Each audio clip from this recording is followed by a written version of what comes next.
মাতবর সাহেব আমার কথাটা তো শুনবাই, একটু শুনে লইন আমার কথাটা। হাই বেটা বুইরা নিজে ধুস করে হারে অনেক হের কথা বলে বলতাম, আনহের বেটা কোনো কথাই বলতাম না বেটা বুইরা শয়তান।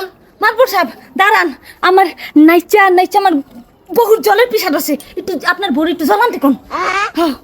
আমার বহুত কষ্ট লাগছে মাতবর সাহেব, আমার গলা শুকাই যেতেছে।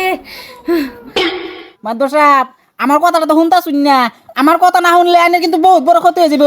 হাই বেটা ক্ষতি আর কি বস, বেশ তো বেশ হইলে মেলা টেয়া পাইতাম না, এটা তো কথা। আর কি হইব?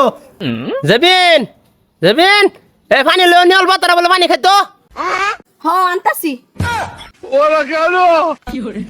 মাদবর সাহেব আপেল এটা গেল নাকি?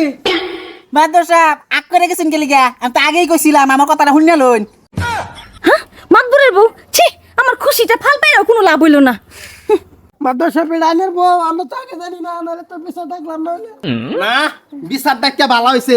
হারাম জাদি তোমার আমি কিনা দেই, হ্যাঁ তুমি যে এই বুড়ার লগে যায় আর কট খাইছো, ওই কট খাইছি রান্না করা না লাগতো।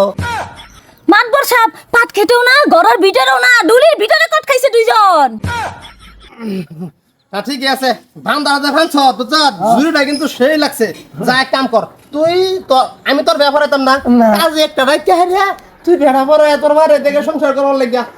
আমি কি বাদে ভাই যে তোমরা জড়িলে তোমরা দুজনে সংসার করে খাওয়া, যা আমরা বাদ যাই।